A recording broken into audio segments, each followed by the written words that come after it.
Hi guys.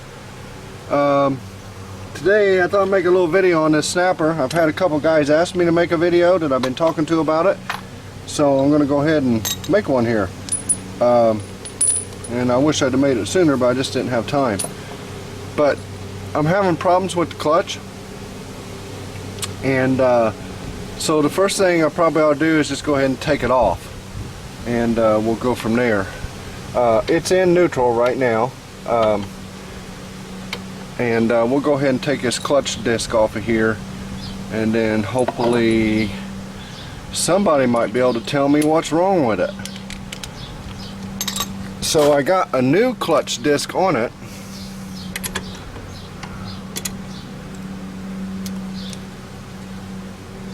and it's still slipping.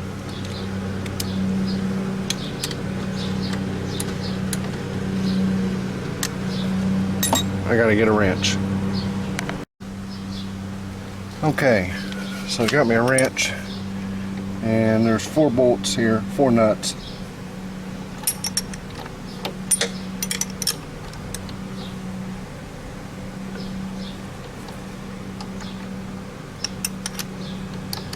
So I haven't done anything about mounting an electric motor on it because I'm not going to do anything until I get it mowing good. And right now it won't even pull itself, so sort of one thing at a time.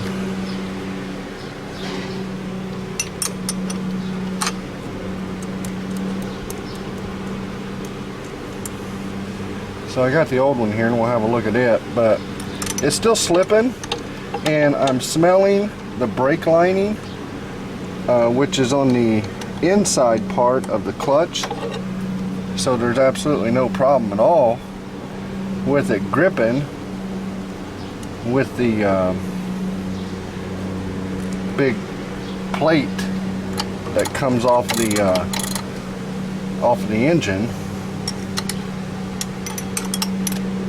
And we'll get some closer up views here in just a minute, but quickly do this, so I don't want to make a really long video over this.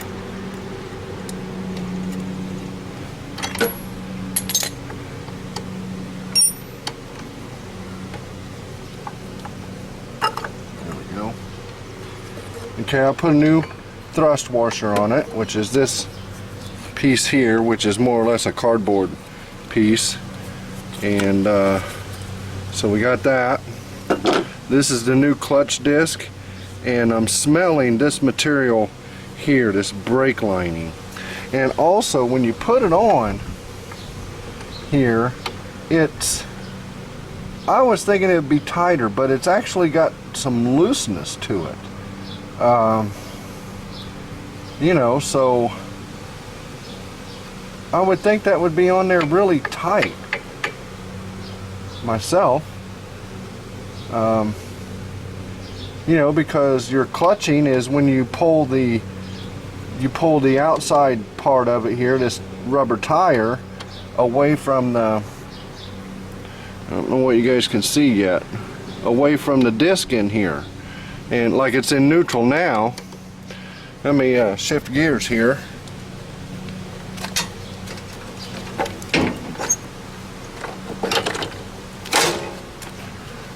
Okay, now you can see it's gripped. I can't turn it, but you know, this piece here will slip, which is what drives it. So let me lock the clutch.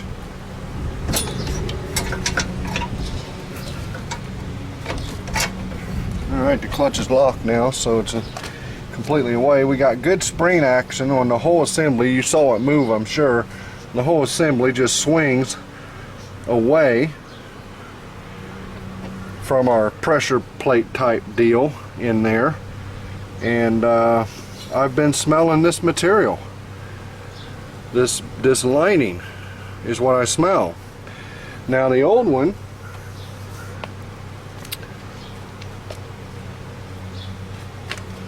right.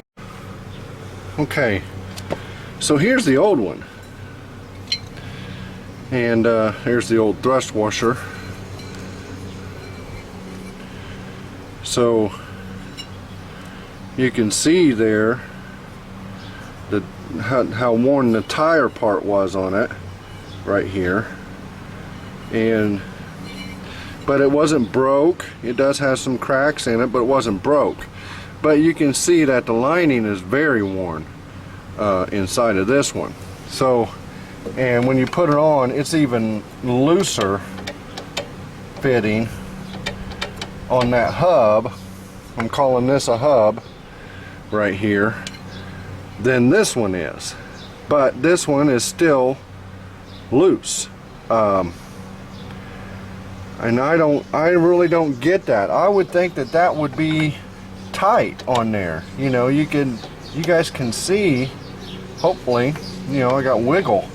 I can't even catch it. You know, it's got wiggle. I would have thought that that would be more tight. I don't know. So I believe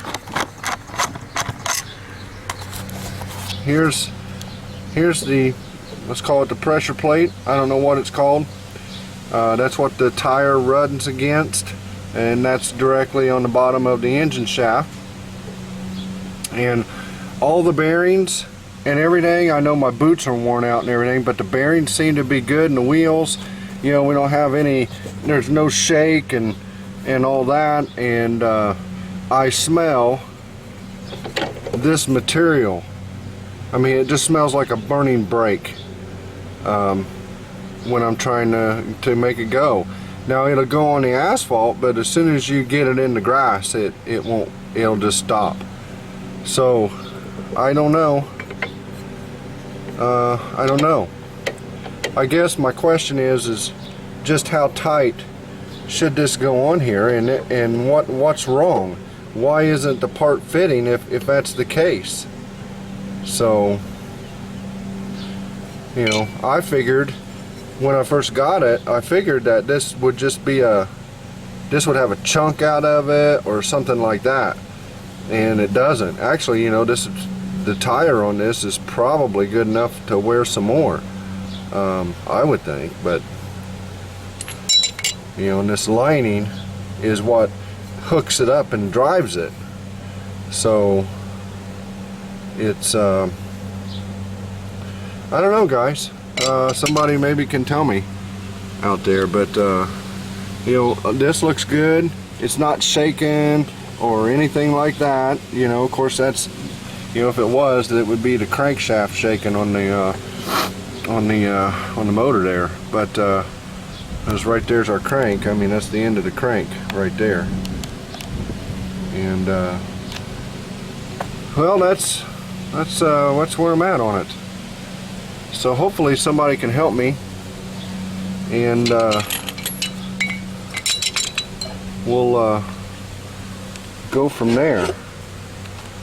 So thanks for watching, guys, and take it easy.